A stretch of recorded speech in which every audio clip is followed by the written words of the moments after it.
Bien, señores, estamos de vuelta con Matinal y tenemos el gratísimo placer de estar acompañado de la magistrada Carmen Alardo, Procuradora General de la Cámara de Apelación de San Francisco de Macorís, la provincia de Duarte, para conversar con ella sobre muchos temas y sobre todo una zona que es bastante caliente. Sí, sí. ¿Eh?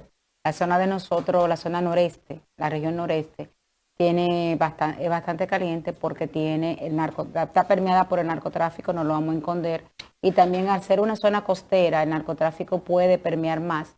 Y el sicariato que trae el narcotráfico. Entonces tenemos varios puntos de droga, varios...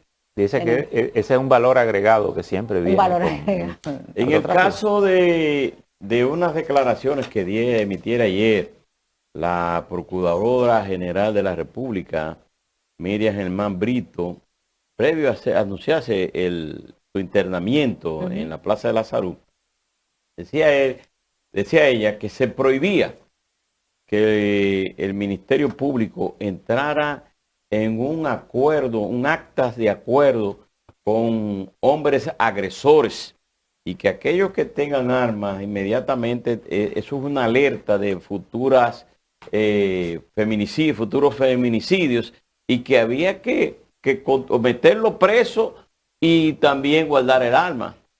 Me gustaría más o menos su opinión en torno a eso. Bueno, nosotros estamos completamente contestes con lo que establece la magistrada y máxime que lo que pasa es que el síndrome de la mujer maltratada se establece que la mujer maltratada no tiene voluntad en ese momento. Entonces usted no puede contratar nada ni hacer un acuerdo sin voluntad. La mujer cuando su agresor está frente a él, esa persona tiende a hacer lo que el agresor le diga. ¿Por qué? Porque ese patrón de violencia que ha vivido, esa mujer, la conlleva a ser una persona sin voluntad. Entonces ya se ha demostrado psicológicamente, entonces es imposible que nosotros obliguemos, ni siquiera que aceptemos lo que es un acta de desistimiento de una mujer en conciliación y una mujer maltratada. Fíjese pues, la experiencia que tenemos en los casos que hemos tenido en la corte, porque nosotros hemos estado desde 2004 en corte de apelación, es que la mujer llega al juzgado, pone la querella, pone la denuncia, y ya al mes, como está en completamente síndrome de violencia, se arrepiente de lo que hizo. Y ella se siente culpable por lo que está sucediendo. ¿Qué hace? El 99.9 de los casos de violencia hacen un desistimiento y no quieren ir a las audiencias. Y hasta niegan que el agresor fue que le hiciera los golpes que le hizo. Nosotros lo confrontamos, pero mire este certificado médico, mire lo que usted tenía. No, eso fui yo que lo hice. Entonces realmente es necesario que se radique totalmente cualquier acuerdo y que el Ministerio Público no permita ningún acuerdo. Ahora, me llama siempre la atención que el Ministerio Público está muy habitado por mujeres. Por ejemplo, hay muchos miembros del Ministerio Público. Incluso el último caso se dio aquí en Santo Domingo Este, donde este individuo mató a la esposa, al papá, a la mamá, a un vecino y hirió a la cuñada. La historia es que una fiscal, cuando ella fue a poner la querella, le dijo, enséñame los golpes. Y la despachó, ¿no? De hecho, no hizo nada. Este asunto que es de carácter penal, ¿por qué hay que admitir acuerdo con un violador, con un agresor? Es que un acuerdo no hay que admitirlo con un violador ni con un agresor. Inclusive, realmente eso está prohibido en el Ministerio Público. La magistrada lo está refrendando públicamente, pero eso siempre se ha dicho. La política criminal... Pero fíjese que hay prácticas. Los casos de San Pedro fue una mala práctica. Incluso, es más, no solo una mala práctica, hubo falsificaciones de firma de la víctima. Exacto. Y mira lo que le pasó al Ministerio Público. Claro. El Ministerio Público fue sometido porque eso es una mala práctica. Y además es una práctica hasta de desconocimiento, porque todos conocemos que la mujer no tiene voluntad y que el agresor... Después que una persona llega a ese grado de agresividad o que tiene una agresión psicológica, porque no hay que mostrar los golpes, existe la agresión psicológica, que es hasta más fuerte que la agresión física. Nadie da una trompada de entrada. Sí. No. Que si primero alguien insulta y grita y empuja. Y hay muchísimos patrones de hombres que nunca llegan a dar golpe y aniquilan a la mujer de manera psicológica, que eso solamente se ve con una prueba que se le haga psicológica. una experticia, y es un patrón de violencia grandísimo, porque hay hombres que saben que los golpes son visibles, entonces son agresores psicológicos. Esta situación en San Francisco de Macorís, ¿cómo es alarmante? ¿Se puede decir que es regular como en todo el país? ¿O ese comportamiento de los hombres frente a las mujeres se está dando de manera irregular allá en San Francisco de Macorís? Bueno, los casos, los tipos penales de violencia intrafamiliar los tenemos a nivel nacional. Ahora, las cifras rojas no son en San Francisco. Nosotros no tenemos grandes casos ni en la zona noreste de lo que es la violencia intrafamiliar, gracias a Dios. Pero sí tenemos casos, por lo que nosotros te dirigimos la zona noreste. Está San Francisco, Salcedo, Samaná y Nagua. En cada uno de los lugares sí tenemos casos de violencia intrafamiliar. Esas son las 4 provincias que tienen ustedes la responsabilidad. Sí. ¿Qué tiempo tiene usted en el Ministerio Público? Bueno, nosotros tenemos, desde el Ministerio Público tenemos desde el 95. Luego salimos un tiempo que nos fuimos a vivir fuera, a Buenos Aires. Regresamos otra vez, pero ahí entramos como juez de paz. Duramos 2 años de juez de paz interina y también trabajamos en el ayuntamiento. En el 2004 ya sí regresamos fijo al Ministerio Público por la Corte de Apelación del Distrito hasta la fecha. Usted que está dentro y está en una corte que es superior al tribunal ordinario, ¿cuál es su conclusión? ¿Cuáles son las debilidades que tiene el Ministerio Público como para mejorar sustancialmente y garantizar derechos a los ciudadanos, a la gente? Mire, cuando se habla de prevención, porque usted me está hablando de la garantía, bueno, si hablamos de prevención, tendríamos que, es multisectorial.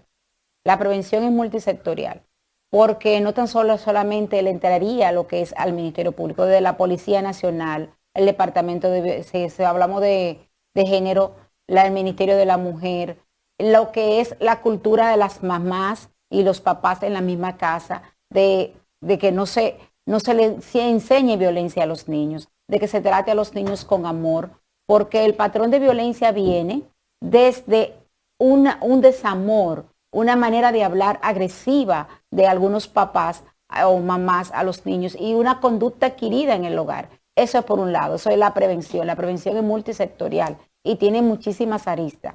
Ahora bien, el Ministerio Público, en el caso de nosotros, haciendo una mea culpa por cada caso que pueda pasar, un caso que haya tenido un patrón de violencia y que se ha hecho una denuncia, ¿qué tenemos que hacer nosotros como Ministerio Público? Y también los jueces, porque déjeme decirle que nosotros tenemos casos que el Ministerio Público se opone totalmente a lo que es la variación de cualquier medida de coerción en virtud de un acuerdo que haya llegado el agresor con la víctima, y el juez han motivado, hay muchísimos casos, ustedes se ponen a ver y buscan los casos, han motivado que por el hecho de la víctima haber hecho un desistimiento,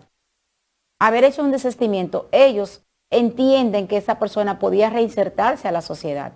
Y aún nosotros explicándole que el desistimiento de la víctima no puede ser o no debe ser tomado en cuenta, toda vez que está su responsabilidad, su voluntad no está idónea. Entonces hay muchísimas mujeres que después que van a terapia, por eso es que tienen que ir a terapia, también eso es lo que pasa. Como es un factor tan adentro y psicológico, a veces la terapia no van las mujeres. No van a la primera y la segunda terapia. Entonces tenemos muchísimos factores. Tenemos el factor económico también, de que hay muchísimas mujeres que cuando son maltratadas, luego pasa el tiempo y se dan cuenta que los hijos no tienen que comer. Viene el factor también emocional, que los hijos comienzan a llamar a su papá. El factor emocional de la familia, del hombre que comienza a sentir culpable. Hay un factor peligroso y que yo entiendo que es una distorsión que debe corregirse. Y es el hecho de que una mujer maltratada psicológica y físicamente acude a la justicia, acude al Ministerio Público, a la policía, para que esa persona sea detenida y resulta que le entregan ese papelito y le dicen, mire, vaya usted mismo y arréstelo. Cuando usted lo vea, vaya y busca a la policía y que lo meta preso. Eso es peligroso. Eso está totalmente prohibido bajo la política criminal del Ministerio Público. Y se ha establecido en protocolos en varias ocasiones que ninguna mujer maltratada puede llevar a su agresor una cita. Eso está totalmente prohibido. Ustedes lo pueden ver en años, varias veces se ha prohibido eso. Entonces, cualquier ministerio público que haga eso está incurriendo en una falta. Porque, primero, en desconocer lo que es el tipo penal, que no está en el protocolo, porque se ha establecido en varias ocasiones que eso está prohibido. Entonces, ningún ministerio público está para hacer eso. El ministerio público, inmediatamente que hace eso, debe ser sacado de lo que de nosotros, porque es una falta grave, porque es una falta a las políticas criminales. Ahora, ¿no hay coordinación entre el Poder Judicial y el Ministerio Público como para llegar a cierto consenso en aspectos tan claves como este? Por ejemplo, esto que usted dice, ¿cómo es posible que un juez admita un desistimiento cuando el Ministerio Público entiende que hay razones para poner en riesgo la vida de, bueno, ya ahora no solo de la mujer, de la familia, porque ahora están matando las mujeres, los hijos, a todo el que encuentran por el medio, y a veces algunos se matan ellos también. Lo que pasa es que los jueces, estableciendo lo que inclusive hay un protocolos en cuanto a las mujeres maltratadas, también la Suprema Corte de Justicia creó un protocolo, pero donde quiera se cuecen habas. Hay jueces que distorsionan lo que es el debido proceso y el principio de inocencia, porque el supuesto estado de inocencia que establece que una persona aún no haya adquirido la autoridad de la cosa hasta que no haya adquirido la autoridad de la cosa irrevocablemente juzgada, se debe tratar como una persona inocente. Los jueces se van a ese criterio y lo tratan como alguien inocente que no ha pasado nada, sin embargo no ven el contexto donde están. Entonces, bueno, pues posiblemente podemos determinar que hay muchos jueces que no estarían en condiciones de jugar su papel, entonces tendrían que salir del sistema. Bueno, realmente hay que verificar que no solamente es la falta del Ministerio Público y que cuando ustedes mismos como comunicadores se le pudieran presentar todos los casos para que ustedes vean la cantidad de casos de que cuando una medida de coerción se varía, después que está en prisión preventiva, es porque un juez la dio.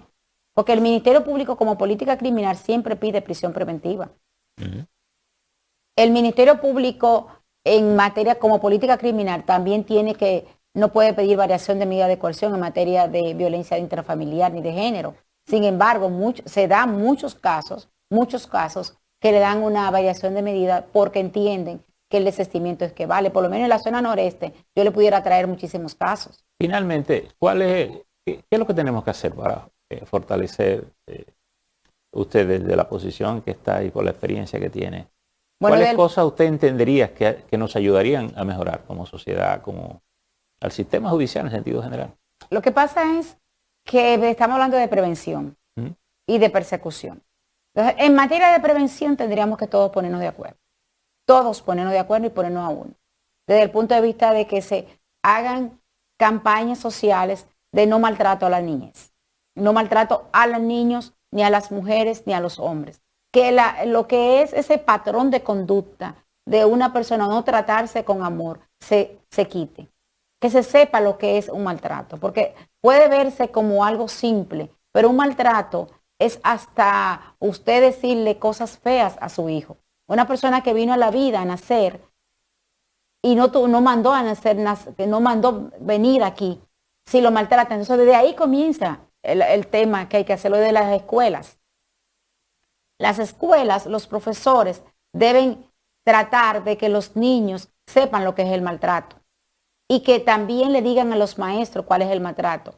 También, después de eso, también tenemos todos como sociedad que cuando veamos que un amigo o una persona está maltratando a una persona, no diga, pero eso es una situación de ellos. No, eso no es una situación de pareja. Ahí hay algo. Entonces la sociedad tiene también que ser compromisaria de eso.